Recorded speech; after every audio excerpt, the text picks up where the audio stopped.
Alright, I think I'm gonna end here. Not because of being Calamity Lock, but because I think I have a good idea of what it was that I was looking for with this deck. And I think that, like, while it has weaknesses and is obviously not like the best deck in the world, I'm pretty satisfied with it. Like, I'm pretty happy with the way that it turns out. I've learned a lot of like little ins and outs about things that it can do and things that it can't do as well. I definitely want to swap out the hand traps here because I think that side decking Ghost Ogre is probably a better play than like main decking it, and probably keeping Ash Blossom in might have been better in those situations. Mainly because like destroying the card, like sure it got me out of like Shooting Star Majestic Dragon or whatever, but like it was ultimately fine if it didn't happen. I would have rather have had Ash Blossom to like stop them from getting there in the first place. Other things like I think Veil is a good pick over Imperm just because like Imperm requires me not to have any cards in the field, and way too often I have and can't get rid of Ragnaraika Bloom. Learning that I can just tribute Strenna with Lonefire Blossom definitely makes the play of keeping Serpentine Princess in the deck a lot better, because I can Serpentine Princess and then shuffle them back to summon out Blossom and then tribute Strenna with Blossom, which gives me my negate of Aperition, as long as I don't have Nunu or I haven't like Reptile locked myself or somehow. I do think that the double Rafflesia is a bit overkill. Like, it's a neat tech, but ultimately I just needed something to put in that space. There's not really many like reptile or plant synchros that I think I can go into, or even link monsters that I think I can go into that'll really like kind of escalate the game any. And if anything, I think maybe taking out the other Gravedigger's Trap Hole and putting in a second Hunting Dance might be a better play, because there's way too many times where I'm like, man, I really wish I could like destroy a monster. Having Berfomet or Baromet is actually a really good play as well, because it allows me, if I don't utilize the effect of Hunting Dance, I can shuffle it back to the deck as well as my trap holes as well. I think probably for like the last, maybe second to last, if not close to finished rendition, I think I'll definitely. The reason that I don't have the Ash Blossoms in is because I don't think Ash Blossom is. I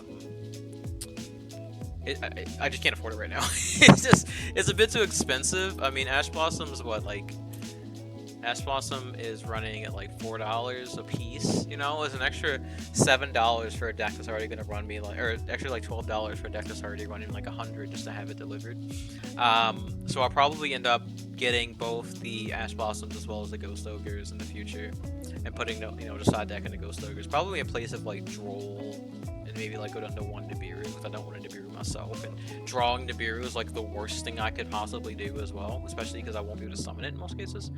I do really like the Scale Bomber, so I think I'm going to keep that in the side deck. I like having the Cosmic Slicer Zol Planet Pollutant lock just as like an option to go into. And I think the Cosmic Cyclone definitely helps make up for the very like noticeable weakness to back row that this deck has. I'm still on the fence about Melusine because, for one, it's not like super useful right now. I don't really feel like Melusine's really doing much in the deck, so I may end up taking that out and just focus more on the heavy like 4 plays. But I do gotta say, I really love Sakitama in the deck as like a way to summon just like rank 4s. I mean, like one Aritama, the same thing that like with Exo Sisters. One Aritama goes directly into your main plays, depending on what you have. Worst case scenario, oh, I have Aritama in hand, but I have like full combo Snake Rain or something. Aritama summon Sakitama, go into Rafflesia, and then like I'm safe from Nibiru, which is fantastic in the grand scheme of things. I want to say probably some of the weaknesses that I'm seeing is definitely some of the Raika cards. When I was looking at some of the newer cards, I think that this card here, having the ability to destroy spells and traps, is definitely something. Definitely like this extra Rafflesia is going to be replaced with this card when it comes out, like bar none, because there's way too many times that I have Haunting Dance in my hand, and it's like, well, I don't have any reason to go into Monk, but I would love to have another card to get rid of back row, or at the very least to have it in rotation. So I think that's definitely going to go in. And then like this card's also like just amazing because I'll be able to draw 3 or draw 1 to 3 cards at the end of my turn. So with Eperia for a draw 1, then plus Lizardos as a draw 2, like that alone is already like fantastic for a deck that like ordinarily doesn't draw. So I think maybe I don't know where this card will fit in. Maybe I'll go down one of the Gravedigger's Trap holes, and I'll put this one in. But I definitely think this is probably like a one of. Like it's an effect that kind of lingers. If I get it in my hand, I can special summon a card.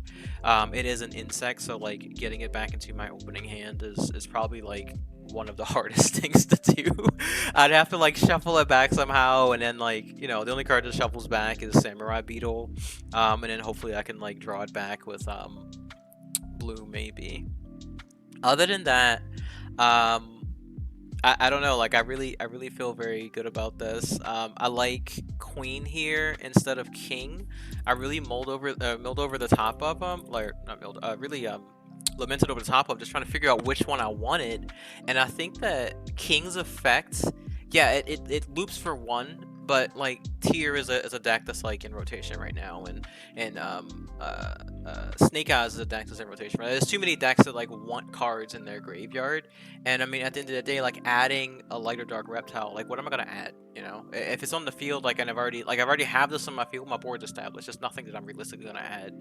So I think having Queen is probably a better play, especially if I can get Ogdo Abyss into the graveyard and then just use Queen to summon back. Because I mean, at the end of the day, like monsters being sent from opponent's hand or deck is a very common occurrence. So being able to summon them back is probably the better play. So I really like Queen here, just if I need an extra tribute. I don't really feel like a lot of people like Aliert in the deck as well, but I think it's fantastic. I think that it's actually a really good pick. Just to have, like, for one, again, that extra tribute if you need it, and for two, just being able to recur some of those cards, because this card you can actually recur any one monster plus one of your reptile monsters. So that is a way to get your that'll be a way to get the other Ragnarok back in the graveyard, or the Samurai Beetle back into the graveyard. So that's a lot of recursion that I feel like the deck really has. Going into things like one for one, I have this card in deck. I never see it. It never shows up. I see it maybe like one out of like every 4 or 5 duels, and like when I see it, it's like, oh man, I don't even know if I need this now. But it is a great starter. But like when you really think about like the starters that I have to go into the Ragnaraika place, like I can send Armored Lizard just off of like, I don't know, like Water Lily, off of Daybreak. I can send it off of one of these. I think it's a Dark Lizard, so I think Nunu can send it. Yeah, Nunu sends it. So like I don't know. Like it's kind of like, man, I kind of wish like I wish I had 3 of them, because then I could take out some of the other cards. But I mean, Lone Fire Blossom is a starter for it, which I can summon back to also tribute off the Strenna. It's just, when I get them, they're great. When I don't have them, it's like, dude, whatever. I can get to it eventually anyway. I do really also enjoy summoning Strenna and being able to add this back as a card to discard, especially considering a lot of cases where I don't have the ability to have just like a card that I don't need. This deck is like 90% gas, so like any card in your hand is kind of like, ooh, I don't want to discard this, but it is what it is when you get the Ragnarok in your hand. It's like, I don't really care if I discard it or not. The two like outliers that I'm still a little shaky on, I like Zoha in my deck right now because I was running into an issue where I could not get certain cards out of my hand. Like, I mean, I swear, like I had so many times where I'm just sitting there with Ogdo Abyss or Nephil Abyss in my hand, and like I can't discard you. I have no way to get rid of you, and I wish that I had Zoha, or even like if I had Flagos in the deck, in the graveyard, so I could just get rid of a card in my hand. Because I don't really have a lot of cards. You're like, oh, discard a card. Granted, I could put in, Shock Trooper as just like a play to go into, especially if I know it's going to be destroyed. And then I could be able to like, just discard cards. But like at the end of the day, like how often am I going into Shock Trooper where I'm not just going into the Planet Pollutant one? The other card is going to be Serpent Strike. I like Serpent Strike in the deck for a couple of reasons. For one, I like it because it's a way to get an Nephil Abyss that doesn't lock you and doesn't require me to have Water Lily. Just because the other effect, I can send like a light reptile, which I have, or not even a light reptile, just a reptile. So anything that's not a dark reptile, which includes Serpentine, it includes Imperia, it includes New, it includes like I think this guy. Yeah, this one's a fire reptile. So I have tons of ways to get into that play to be able to summon out the Nephilim, and then I can summon back whatever I use to just get another body on the field if I need to, or just to swap it out. Because there's times in which I'm like, man, I really needed like another card, and I can do Serpent Strike to summon out Nephilim, to summon out Aperia, draw one, and then link them both off into Lizardos and draw two. So that's definitely a play. Conversely, again, I could like do Nephilim. I think it just summons a card. Period. I didn't say like in defense position. Target card in graveyard. But yeah, I mean, I could summon out the Lizardos if I wanted to as well, just to like banish a card, go to another draw. So like I'm experimenting with it for now. I like it right now, but it's probably not like gonna be like a mainstay for forever. The other like thing I'm just like bringing up, just like a little like I don't know how much I like this or not, is while I have the 2 Gravediggers Sackball, I know I touched on this briefly about the 2 Reflages. I kind of think that having a different trap hole card is good, but it sucks when it's like, the reason I have 2 is if I'm playing and it's like, oh man, I'm gonna get nibbed, but I have like Aratama in my hand, I can go into Reflasia and I'm like safe from nib for the turn. But if Gravedigger's Trap Hole is in my hand and I can't do it, then I have to go through the whole line to get Strenna out, to get, Hyperiton out, and it's like, well, what do I do? How do I get rid of this card now?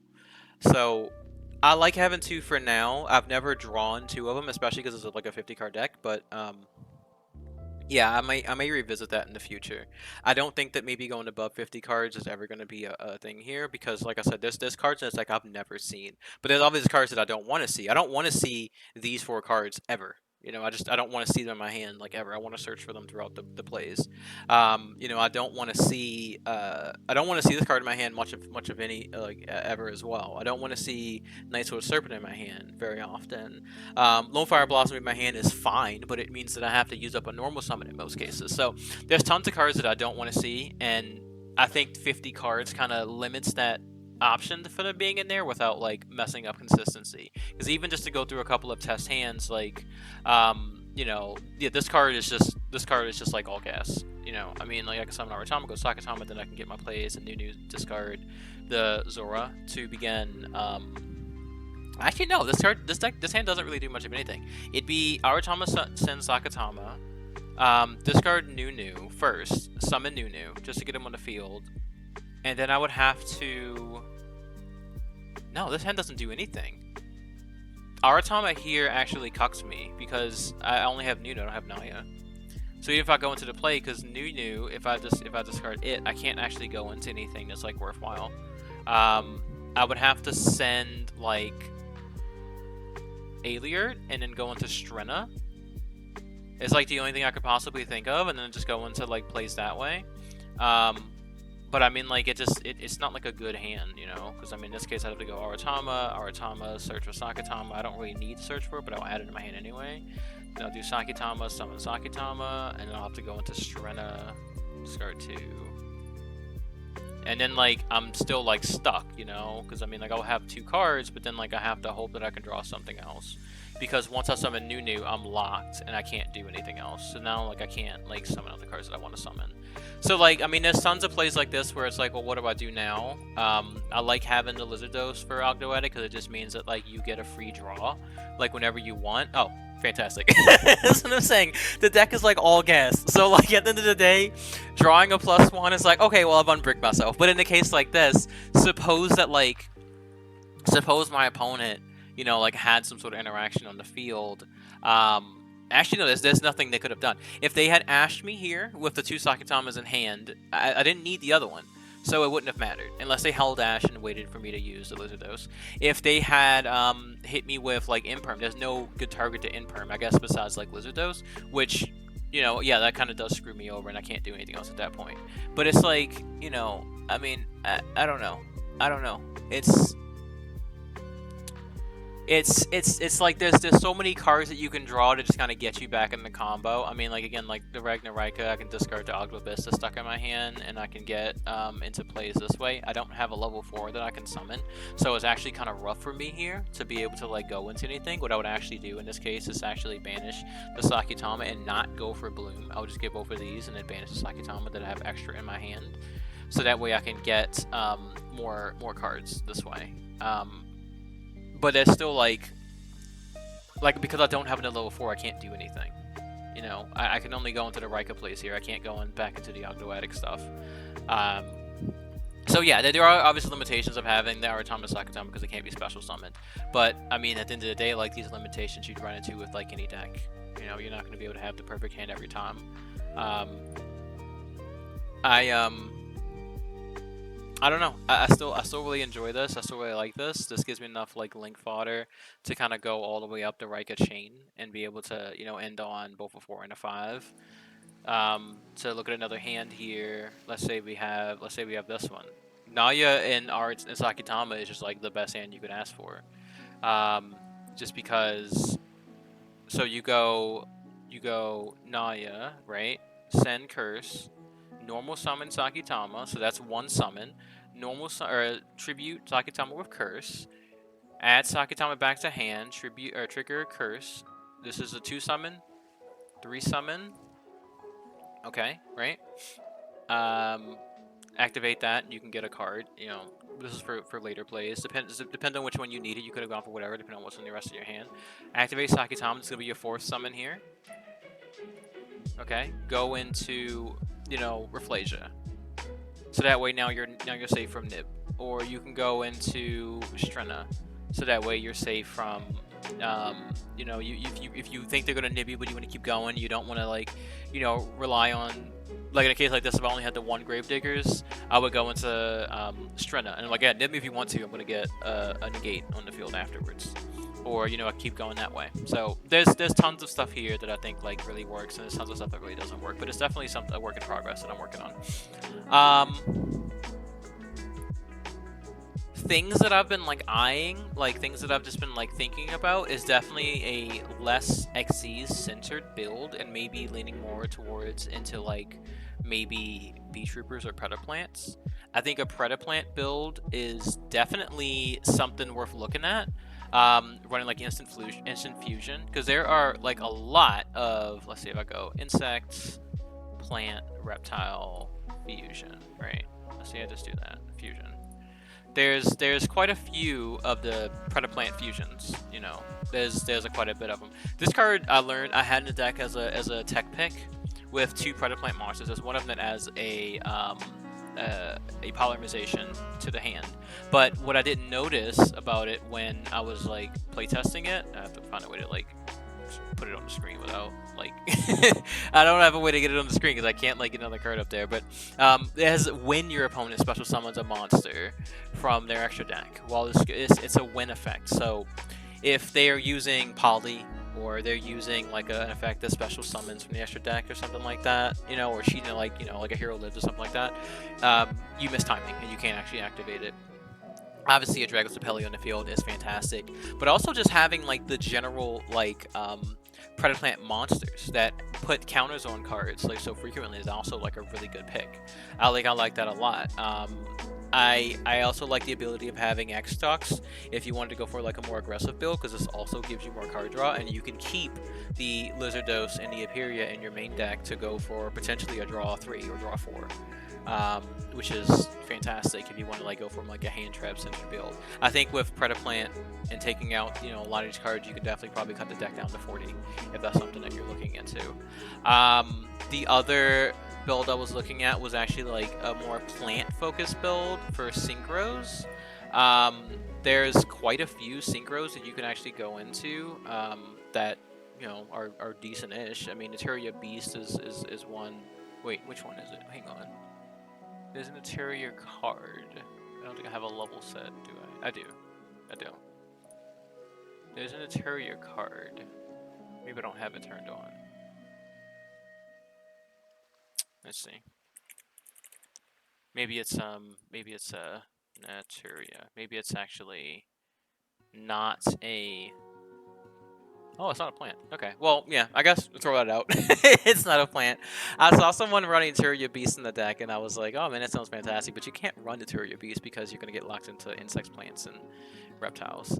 So maybe not a synchro build. There's not a lot of good synchros to actually run in this case. The main things you're looking for are like links, but There is the Rika build. You can do Rika and just kind of have Nunu. It's just like a card to go into, another monster. Nunu by itself tribute or sends Ragnaraika, which gives you, um, a start to your game. So you can immediately go into Skeletal Soldier, summon back the Armored Lizard. Um, Other than that, I mean, like, I don't know. I really enjoy Ogdoadics. I understand, like, most of this deck is, like, I'm kind of leaning away from Ogdoadics.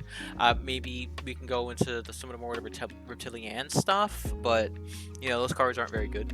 So, I think the Xyz play is probably the strongest that the deck has right now until, like, future support is revealed and Infinite Forbidden. Um, and then, like, of course, like, I've been trying to lead away from just the Cosmic Slicer line because like this line's just way too easy to go into, and it's way too easy to out as well. You summon, Zerol, and then it's like, okay, yeah, out my monster when all your cards are in defense position. It's like, oh, you did it, I lose. it's very much like, oh, what do I do now? But yeah, I mean it's fun. It's a fun deck. It definitely requires like a lot of creative thinking. I think when I get to the point where I'm playing on paper, I'm gonna have to do a lot of play testing. Um, but overall, yeah, I'm very satisfied with this. I'm very happy with the Ragnaraka support coming to Ogdoadic. The Ogdoadic support as I call it. A couple of keynotes just to bring up here. So the only things that actually lock you into reptiles. So there's nothing that locks you into plants or anything else. The only thing that locks you into reptiles is I have a sneezing one. Sorry. The only thing that locks you into reptiles is actually having Nunu in the field by its effect. If you special summon Nunu by either tributing Samurai Beetle with the Ragnarika card or summoning off of Curse or summoning off of Nephalibis, you're not locking the reptiles. It's only if you summon it off its effect. Also, utilizing Reptilian Echidna's effect, not their first effect, but their second effect, making the monster attack 0 is free. And the other thing is actually, of course, like summoning Nephalibis from the graveyard from its effect as well. Otherwise, like you're free to do whatever you want. Like you're free to, attack. You're free to like just kind of combo off and do whatever you want. So like at the end of the day, like you're not necessarily locked into as much of a Ogdoadic package. You could go more into a plant-based or a insect-based package. I saw something interesting about like a Bee Trooper build, and I really enjoyed that from what I saw. Bee Troopers, I think, are fantastic, especially in this deck because there's so many cards that you can just kind of utilize and kind of build up into, especially with the Bee Trooper's ability. There's one card in particular. Let me turn this off and to do Bee Trooper. There's what is it? Armored Horn. Yeah, Armored Horn is a rank 2 that can it can summon itself back out if you banish a couple of insects, which is fantastic. Like being able to summon out Armored Horn to Armored Horn and go into the Ragnaraka place to kind of keep linking up is great. I was experimenting with running ending on Invincible Atlas and tripping it off to get scale, or was it Sting Lancer, I believe it is. Yeah, Sting Lancer for the trap, which kind of gave you like a recursive negate. But being locked into insects is a pain in the ass. I mean, the only way to really get rid of it is actually to tribute it or to shuffle it back with the Skeletal Soldier, or to like tribute it again and summon out another insect. But then at that point, you're running like way too big of an insect package. There's too many ways that this deck, that running the Bee Trooper package along with everything else kind of locks you just into insects, and these cards aren't just insects, so it makes it like kind of difficult to like do what you want to do. That being said, there are definitely some like really strong like insect cards that you can run. I also saw a plant build that ended on Cactus Bouncer, which like that means that you have like you can't activate cards effects in the hand, destroy 2 if you special summon from the extra deck if somehow you do get around the Cactus Bouncer. You have the pop 1, pop 2. You have, whatever else you end on as well. I think that deck was also running Scale Bomber as well. Scale Bomber is just like a good pick in general because all it does is just like destroys a monster and activates their effect. Which, let me tell you, the amount of cards on the field that need to stay on the field when they activate their effect, you'd be surprised if you really started to look at them. You know, like cards like, even if it's like, oh, you're not really benefiting that much from destroying it. Well, think about like even, you know, the Ragnaraika cards, right? Say, um, say you summon Evil Seed, right? And it's like, okay, well, I'm gonna use Evil Seed, and I'm gonna use the effect to get Bloom, and then I'm gonna get Samurai Beetle. Well, you destroy Seed. Now this is no longer a one card combo. You know, now you need another monster, and if you normal summon it, you're kind of SOL. So it comes in handy. It sometimes, like when I send my side deck right now, because a lot of times it kind of just sits on the side and it's like whatever. But there's times where, you know, I'll see a monster, it's like, yeah, I really just want to get rid of this card, or like I want to have like something to threaten a monster on the field. But right now a lot of players are playing more so from the hand. So I think it's probably better in this case to go for the Rafflesia for the Gravedigger's Trap Hole play instead. But yeah, I mean, like I'm excited to see what this deck, what, you know, this enables for, you know, the trio for insect, plants, and reptiles, especially reptiles. Reptiles need the support. Let me tell you, reptiles they're crying for support right now. But I'm worried that as we get more and more support, they're gonna come for our snake rain. Being able to like send 5 is pretty crazy, especially for decks that are so graveyard focused. Um, but yeah, so I'm gonna head off. You know, I know I said like 30 minutes ago I was gonna head off, but thanks for watching. I really enjoy what this deck does. I'll have a at some point in time, maybe I'll link, you know, if someone requested, I'll link the deck list somewhere so you can view it. I think looking at the cards, you can kind of tell what they are. The only one is the Haggard Lizard Dose. This card actually releases a common in Legacy of Destruction. This card's fantastic.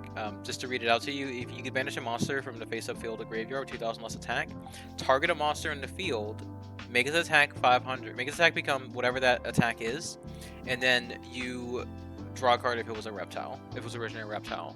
Now, fun fact, this does not have to be in the graveyard. I like to banish from the graveyard because the Raika cards want your stuff to be on the field, but banishing your card from the field, like if you happen to activate Daybreak, and you're sitting on like 4 tokens and you have like an extra one, you could banish Lizardos if you wanted to, but there's no reason to. You could banish one of the tokens, which is originally a reptile, and draw a card off of that, you know, to make your attack 0, but you could do it if you really wanted to. Otherwise, yeah, you know, thanks for tuning in, and you know, we'll see you next time.